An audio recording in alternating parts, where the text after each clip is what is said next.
You will hear a science student inquiring about English courses at a university language centre.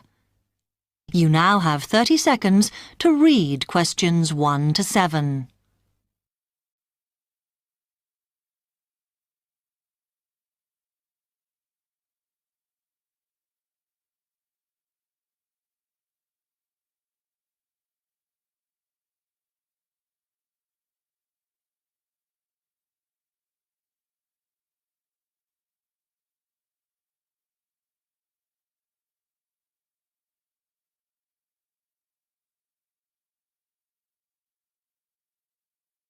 Hi, I've come to ask about the English courses you run for international students. Oh, right. I assume you're a student at the university. Yes, I've just started. Okay. Well, we've got a range of courses. It depends what you think you need and how much. Oh. We can't run everything at the same time, though. So, for example, in this first term, we are just doing a writing course. I see. That sounds quite useful. What else is there? Some of the courses only run for single terms, and we tend to focus on what students have difficulty with. That means we don't usually do speaking courses, but next term you can do listening. Oh. That'll help you with lectures and things. Our provision is all based on what the majority of our international students need. So is everything term-based? There's nothing that you run all year? Well, let's have a look. Yes, there is a class for vocabulary and grammar every term. That's for everybody, but it's split into 3 or 4 levels. And what about in the holidays? We don't do anything during the winter or spring break. Oh. But over the summer, there's just general classes because that's what most students want. A bit of everything. Okay, quite a variety then. I'll have a think about what I really need because I haven't got much time. Do you have about 20 students in each class, the same as our science seminars? We try to keep it at about 12 and certainly not more than 15. It's important for language classes. They're very different from your normal courses. Right. And how much are the classes? The rate varies depending on how many hours you attend, but you shouldn't have to pay. Usually, the department will fund you and even sort out which classes you need. Brilliant. It would be quite useful for me to have a certificate to take back to my country.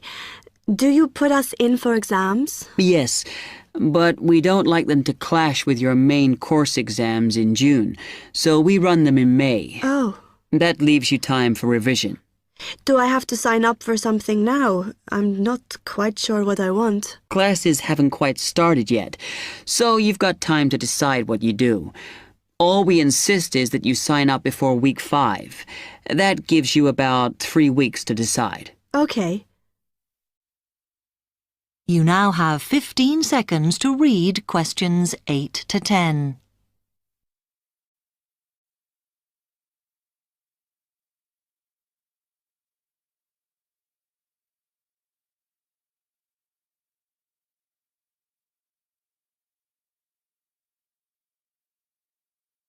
Then, when you've made up your mind, you need to come back here to the administration office to enroll.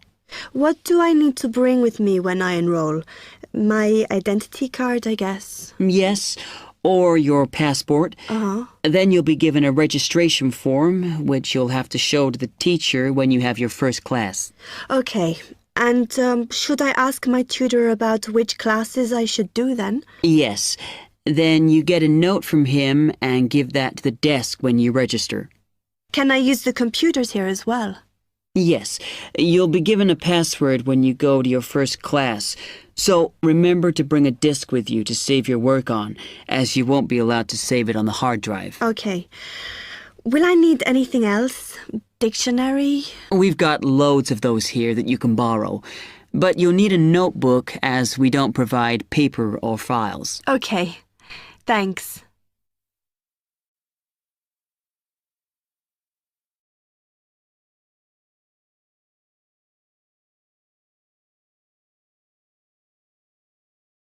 That is the end of part 1. You now have half a minute to check your answers.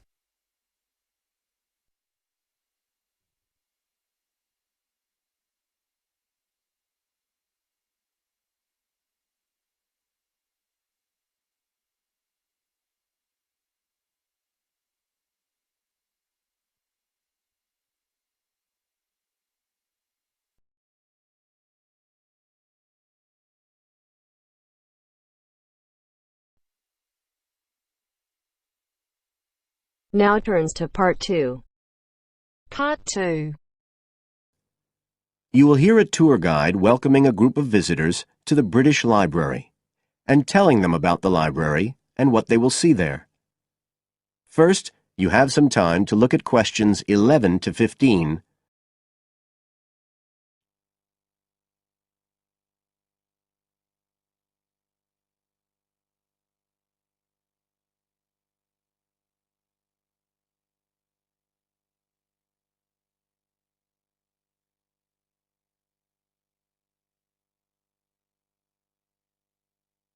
Now listen carefully and answer questions 11 to 15. Good afternoon, ladies and gentlemen, and welcome to your very own tour of the British Library on this lovely afternoon. My name is Tony Walters, and I'm your guide for today. Could I please see your tickets for the guided tour? I'd also like to remind you that any tickets bought today do not include a visit to the reading rooms. I'm afraid we don't do visits on Fridays, or any weekday during working hours, so as not to disturb the readers. But if you do want to see those rooms, the only day there are tours is on Sundays. So, I don't want anyone to be disappointed about that today. OK? Thank you. Right, we'll start with a brief introduction. As many of you know, this is the United Kingdom's National Library, and you can see that this is a magnificent modern building. It was first designed by Sir Colin St. John Wilson in 1977, and inaugurated by Her Majesty the Queen more than 20 years later in 1998. As you can see, the size is immense, and the basements alone have 300 kilometres of shelving, and that's enough to hold about 12 million books.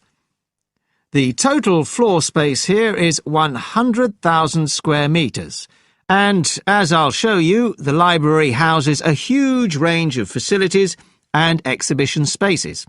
And it has 1,000 staff members based here in the building. So, you can appreciate the scale of our operation. In fact, this was the biggest publicly funded building constructed in the United Kingdom last century. It is still funded by the government as a national institution, of course, and it houses one of the most important collections in the world. The different items come from every continent and span almost 3,000 years. The library isn't a public library, though. You can't just come in and join and borrow any of the books. Access to the collections is limited to those involved in carrying out research. So it's really a huge reference library for that purpose, and anyone who wants to consult any materials that are kept here can formally apply to use the library reading rooms. You now have some time to look at questions 16 to 20.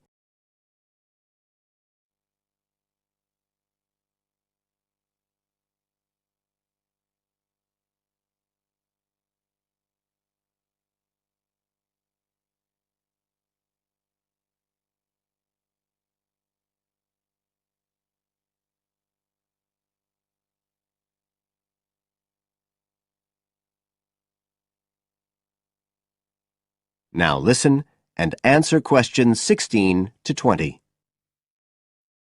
Right, well, here we are, standing at the meeting point on the lower ground floor, just to the right of the main entrance. I've given you all a plan of the building so that we can orientate ourselves and get an idea of where we'll be going. Now, outside the main entrance, you'll see the wide piazza with the stunning sculpture of Newton. The sculptor was Paolozzi, but it's based on the famous image by William Blake, and it's definitely worth a closer look. On the other side of the piazza from the statue is the conference centre, which is used for all kinds of international conventions. We'll take a quick look inside at the end of our tour. Looking ahead of us now, you'll see that we're standing opposite the staircase down to the basement, where you'll find the cloakroom, and to the left of that, we have the information desk, where you can find out about any current exhibitions, the times of the tours, and anything you need to know, if you don't have a tour guide. As you can see, on this lower ground floor, we also have a bookshop. That's the area over to the left of the main entrance. You'll be free to browse there when we get back to the ground floor. Now, opposite the main entrance on this floor, we have the open stairs leading up to the upper ground floor.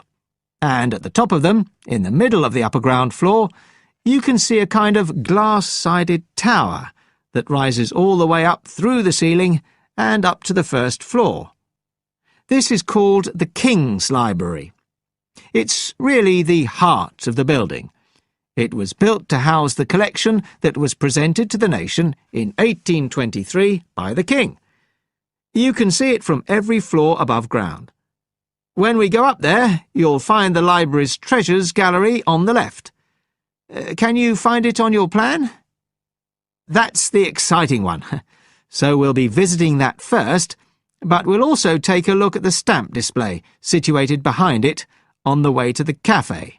A lot of people miss that. The cafeteria runs along the back of the floor, and in the right-hand corner you'll find the lifts and toilets. Always good to locate them.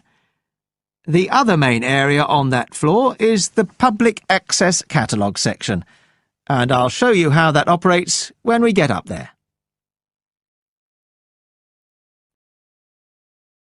That is the end of part 2. You now have half a minute to check your answers.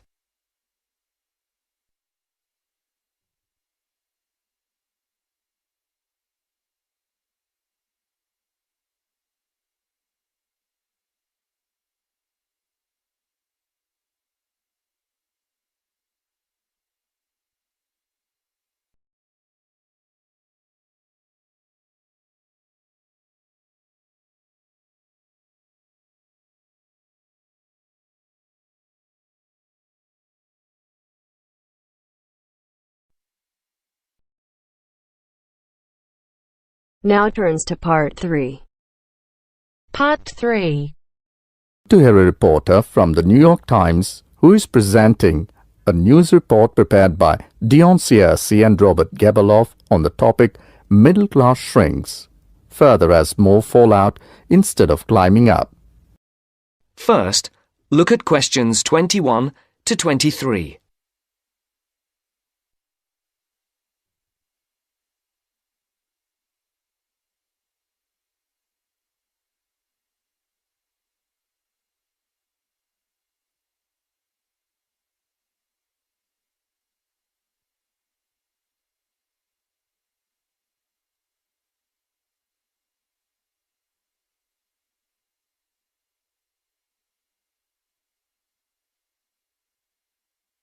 As you listen, answer the questions.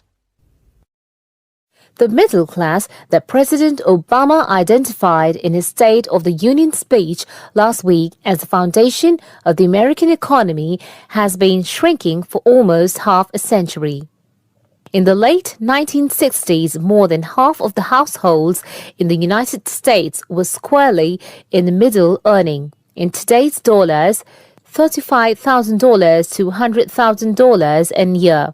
Few people noticed or cared as the size of that group began to fall, because the shift was primarily caused by more Americans climbing the economic ladder into upper income brackets.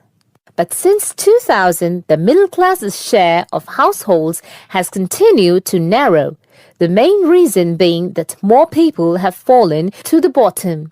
At the same time, fewer of those in this group fit the traditional image of a married couple with children at home. a gap increasingly filled by the elderly. This social upheaval helps explain why the president focused on reviving the middle class, offering a raft of proposals squarely aimed at concerns like paying for college education, taking parental leave, affording childcare, and buying a home.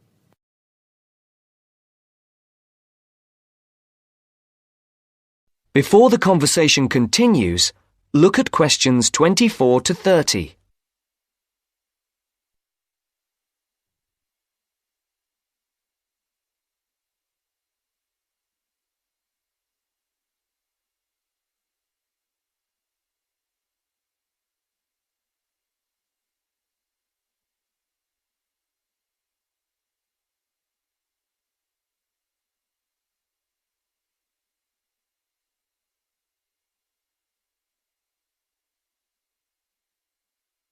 Now listen to the second part of the discussion.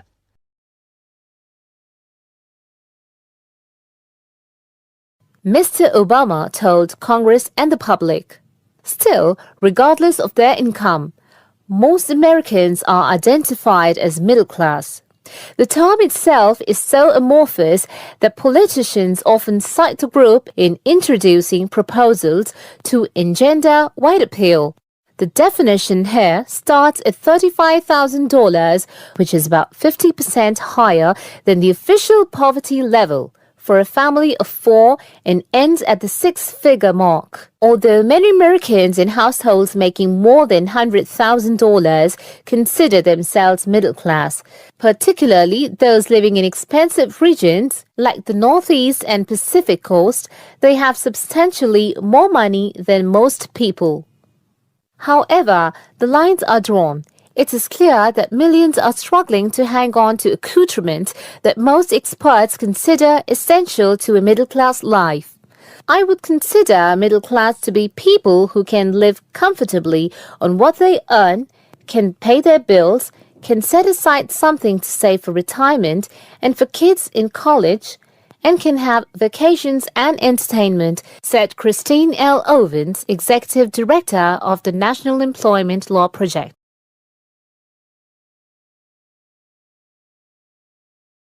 That is the end of part 3. You now have half a minute to check your answers.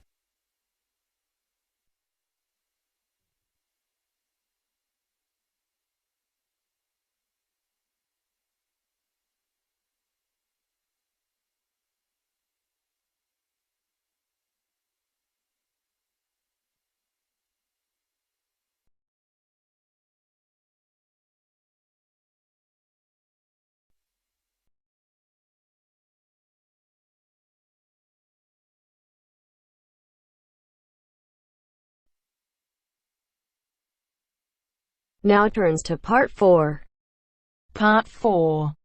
You'll hear a lecture on MSG. First, you have some time to read questions 32 to 41.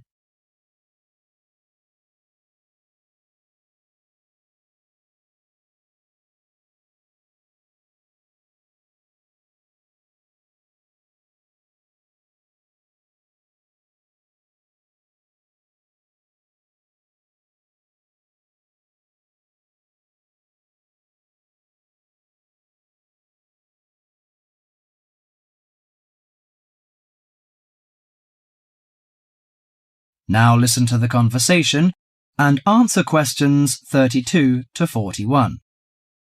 You've probably noticed that MSG appears regularly among the ingredients of your favorite foods. But what is it? How long has it been used? How is it used? MSG, or monosodium glutamate, is a chemical commonly used to add flavor to salty or sour tasting foods. The average person knows almost nothing about it, but today MSG is found in everything from potato chips to soup. Its principal component is an amino acid called glutamic acid or glutamate. It was identified by Professor Kikunae Ikeda in 1908, but Eastern cooks have been using glutamate-rich seaweed as flavoring for more than 1,200 years. Glutamate is found in 2 forms: bound glutamate, which is linked to other amino acids forming a protein molecule, and free glutamate, that has no link to protein.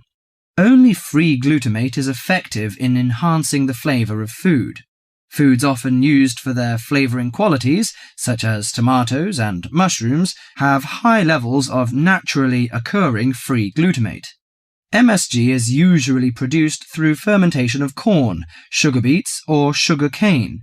The finished product is a pure white crystal, which dissolves easily and blends well in many foods.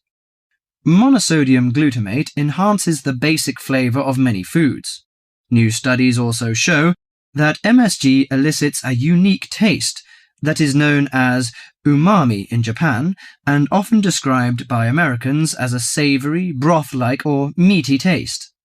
Umami may be the fifth basic taste, beyond salty, sweet, sour and bitter.